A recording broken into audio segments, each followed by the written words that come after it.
Hello प्यारे बच्चों, स्वागत है बेटा आप सभी का आपके अपने और आपके सबसे प्यारे प्लेटफॉर्म विद्याकुल के ऊपर। मैं हूं प्यारे बच्चों आपकी रूपाली मैम और आज मैं बात करने वाली हूं उस टॉपिक को लेकर जिसके लिए आप सबसे ज्यादा डरे हुए हैं, वो है आपके प्रैक्टिकल एग्जाम्स। अब आप में से बहुत सारे बच्चे ऐसे हैं जो ये नहीं जानते हैं कि वाइवा में क्या पूछेगा, आपको कौन से चार्ट बनाना चाहिए, आपको कौन सा मॉडल बनाना चाहिए या आपको वहां पे कौन सा प्रैक्टिकल परफॉर्म करने के लिए दिया जा सकता है। आज हम इन सारी चीजों के बारे में बेटा डिस्कस करने वाले हैं। सबसे पहले ये जान लेते हैं कि जो आपको प्रैक्टिकल में 30 नंबर मिलेंगे उसका डिस्ट्रीब्यूशन कैसे है। बेटा दो तरीके की आपकी असेसमेंट्स होंगी, एक होगी एक्सटर्नल असेसमेंट और एक होगी इंटरनल असेसमेंट। इंटरनल असेसमेंट में अगर आप देखें जो भी आप प्रोजेक्ट, चार्ट पेपर या मॉडल बनाकर लेकर जाएंगे उसके 8 नंबर बेटा आपका एग्जामिनर आपको देगा और आपकी जो प्रैक्टिकल फाइल है बेटा उसके आपको 4 नंबर मिलेंगे और जो भी आप वहां पे एक्सपेरिमेंट परफॉर्म करेंगे उसके आपको मिलेंगे बेटा 3 नंबर। ये वाला जो आपका ये वाले जो आपके 3 मार्क्स हैं बेटा, ये वो है जो आपने थ्रू आउट द ईयर जो आपने प्रैक्टिकल्स परफॉर्म किए। बेसिकली ये आपके टीचर के हाथ में है, ये प्योरली आपके टीचर के हाथ में है। देखो प्रोजेक्ट और मॉडल से सीधा सीधा 8 नंबर मिलने हैं तो इसको ज़रूर बना के लेके जाना। आज मैं आपको बताऊंगी भी कि कौन से मॉडल या कौन से प्रोजेक्ट आप बनाकर लेकर जा सकते हो जिसमें आपको बड़े आराम से आपका एग्जामिनर 8 नंबर दे देगा। इसके अलावा बेटा जो आपका वाइवा है उसके आपको 4 नंबर मिलेंगे।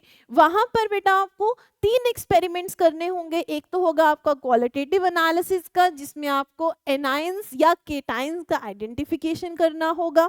इसके अलावा बेटा होगा आपका वॉल्यूमेट्रिक एनालिसिस, एक आधी टाइट्रेशन वहां परफॉर्म करनी होगी जिसके आपको 4 मार्क्स मिलेंगे और एक केमिस्ट्री जो आपका फुल सिलेबस है उसके बेस्ड पर एक एक्सपेरिमेंट आपको परफॉर्म करना होगा जिसके आपको 3 मार्क्स मिलेंगे। अच्छा, सबसे पहले हम बात करेंगे कि वाइवा में कौन कौन से क्वेश्चंस पूछ सकता है। बेटा वाइवा में ना वो आपसे यूजुअली जो भी आपके केमिस्ट्री के सिलेबस में है वही क्वेश्चंस पूछेगा। जैसे सबसे पहले अगर मैं बात करूं आपके फिजिकल केमिस्ट्री की, उसमें से फॉर्मूलाज पूछेगा डायरेक्टली। कैसे फॉर्मूलाज? जैसे मोल फ्रैक्शन, मोलारिटी, मोलालिटी, इनके फॉर्मूलाज डायरेक्टली पूछेगा, इनकी यूनिट्स भी पूछ सकता है। अच्छा, Henry law, Raoult's law, colligative properties, उसकी चारों प्रॉपर्टीज के फॉर्मूलाज पूछ सकता है। कोहरार्श लॉ के बारे में पूछ सकता है, फैराडेज लॉ के बारे में पूछ सकता है, नर्ट्स इक्वेशन बेटा आपको बोल सकता है लिखने के लिए, अरहेनियस इक्वेशन के लिए पूछ सकता है। और ऑर्डर रिएक्शन मतलब आपका जीरो ऑर्डर और फर्स्ट ऑर्डर का या तो इंटीग्रेटेड रेट इक्वेशन पूछेगा या पूछेगा कि उसका हाफ लाइफ टाइम जो है वो क्या होता है, उसका फॉर्मूला बता दो। तो ये सारे के सारे फॉर्मूलाज इंपॉर्टेंट है, इसमें से वाइवा में कुछ भी पूछा जा सकता है। नेक्स्ट है आपके पास आपके जो ऑर्गेनिक केमिस्ट्री या इनऑर्गेनिक केमिस्ट्री में जो केमिकल फॉर्मूलाज हैं जैसे glucose, sucrose, fructose, maltose, lactose, amino acids, इनमें से किसी का भी फॉर्मूला पूछ सकता है बेटा।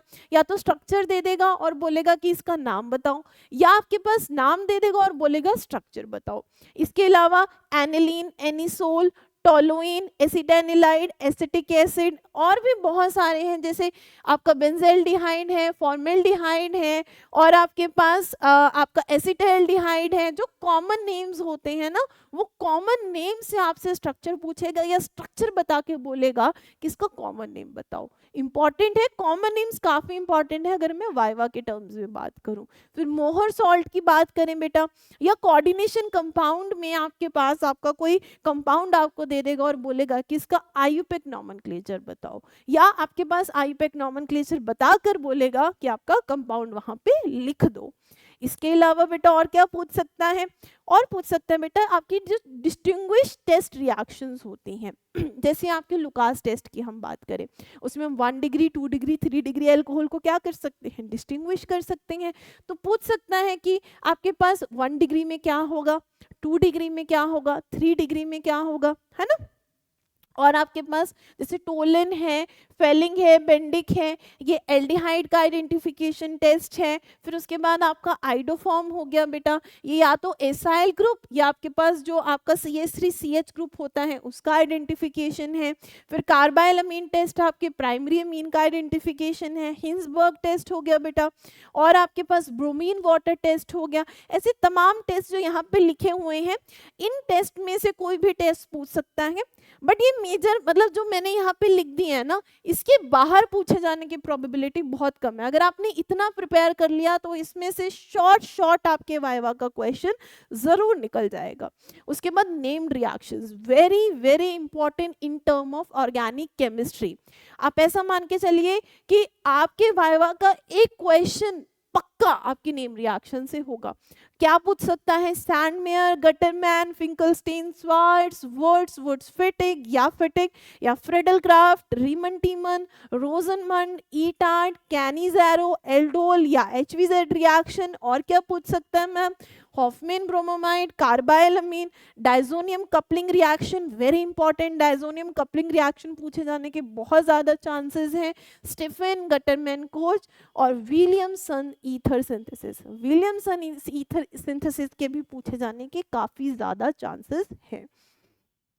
बात करेंगे इसके बाद कि अगर हम बात करें मॉडल या प्रोजेक्ट की, तो हमें क्या चूज करना चाहिए।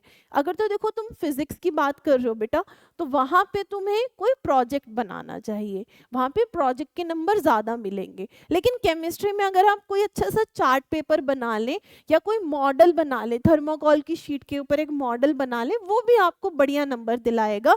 और इसमें क्या क्या बना सकते हैं? इलेक्ट्रोकेमिकल और इलेक्ट्रोलाइटिक सेल में डिफरेंस बना लीजिए, ऑस्मोसिस और रिवर्स ऑस्मोसिस का एक चार्ट बना लीजिए, उसमें बता दीजिए कि आपका ऑस्मोसिस कितने तरीके का होता है, एंडो ऑस्मोसिस क्या होता है, एक्सो ऑस्मोसिस क्या होता है, हाइपोटोनिक सॉल्यूशन क्या होते हैं, हाइपोटोनिक सॉल्यूशन क्या होते हैं, आइसोटोनिक सॉल्यूशन क्या होते हैं, या रिवर्स ऑस्मोसिस जो आपके घरों में यूज की जाती है। एप्लीकेशन पार्ट पे जाइए इसमें, है ना। अच्छा, DNA RNA का स्ट्रक्चर बना सकते हैं, ग्लूकोज का स्ट्रक्चर समझाया जा सकता है, कोई भी एक टेस्ट रिएक्शन, इसमें सबसे बेस्ट है लुकास टेस्ट बना लो। उसमें आप क्या दिखा सकते हो कि जो आपकी 3 डिग्री है, जो आपका 3 डिग्री अल्कोहल है, वो इमीडिएट टर्बिडिटी देगा और उसमें कैटलिस्ट नहीं डालना पड़ेगा। सेकंड में कैटलिस्ट डालते ही इमीडिएट टर्बिडिटी आएगी। और जब आपका फर्स्ट है, जब आपका 1 डिग्री अल्कोहल है, उसमें टर्बिडिटी लेट आती है। तो उस तरीके से आप इसका चार्ट पेपर बना सकते हो। बहुत अच्छा चार्ट पेपर बन सकता है ऑस्मोसिस और रिवर्स ऑस्मोसिस का और डिस्टिंग्विश टेस्ट रिएक्शन का। अच्छा, नेक्स्ट है कोलिजन थ्योरी बेटा। कोलिजन थ्योरी के ऊपर भी बहुत अच्छा चार्ट पेपर बनाया जा सकता है, जिसमें आप बहुत अच्छे एग्जाम्पल लेकर बता सकते हैं कि किस तरीके से कोलिजन होनी चाहिए जिससे आपका जो रिएक्टेंट है वो सक्सेसफुली प्रोडक्ट में कन्वर्ट होगा। इसके अलावा हम बात करेंगे आपके प्रैक्टिकल सिलेबस की, कि कौन सा ऐसा प्रैक्टिकल है जो शॉर्ट आपको करने को बोलेगा ही बोलेगा, जिसमें सबसे पहले है बेटा आपका क्वालिटेटिव एनालिसिस, आपके केटाइन और एनाइन की एनालिसिस। आपको क्या करेगा, एक सॉल्ट दे देगा और बोलेगा बताओ कि इसमें कौन सा आयन और कौन सा केटाइन और कौन सा एनाइन है, और उसमें फिर आप उसको स्मेल करके देखोगे, उसके थोड़े बहुत रिएक्शंस करके देखोगे। अच्छा, अगर ये रिएक्शंस आप लोगों को नहीं पता है और आपने अपने स्कूल में ज़्यादा अच्छे से प्रैक्टिकल्स परफॉर्म नहीं किए हैं, तो मैं आपको बता दूं, हमारी अपनी बेटा विद्याकुल लैब है, जिसके ऑलमोस्ट सारे वीडियोस जो आपके प्रैक्टिकल में, जो आपके सिलेबस में हैं, वो सारे वीडियोस हमने ऑलरेडी शूट कर रखे हैं और हमारी ऐप के ऊपर वो प्रेजेंट है। आप हमारी ऐप के ऊपर जाकर, विद्याकुल ऐप के ऊपर जाकर, जैसे ही आप यूपी बोर्ड सेलेक्ट करेंगे तो राइट साइड पर बिल्कुल नीचे की तरफ आपको लैब का आइकन दिखेगा। उस पर क्लिक करते ही बेटा सारे लैब के वीडियोस आपको वहाँ पे मिल जाएंगे। तो उन लैब वीडियो से आप देख सकते हैं कि किस तरीके से आप क्वालिटेटिव एनालिसिस करते हैं। अच्छा, नेक्स्ट है वॉल्यूमेट्रिक एनालिसिस।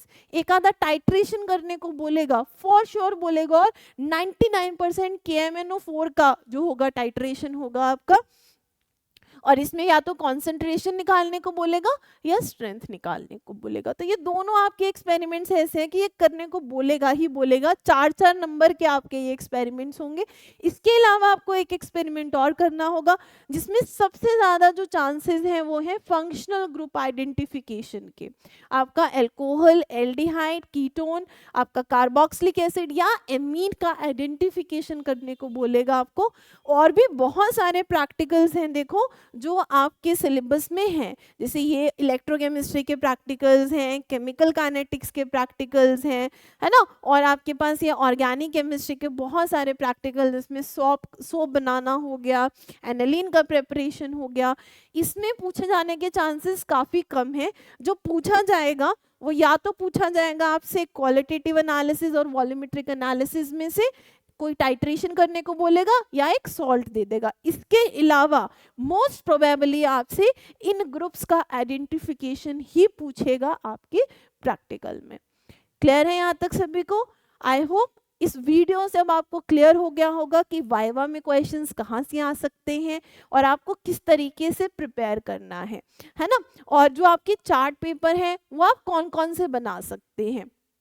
सो बच्चा टेंशन मत लीजिए, बहुत आराम से बहुत बढ़िया से अपने प्रैक्टिकल एग्जाम्स की तैयारी कीजिए। आपका पूरा विद्याकुल परिवार आपके साथ है, आपकी रूपाली मैम आपके साथ है।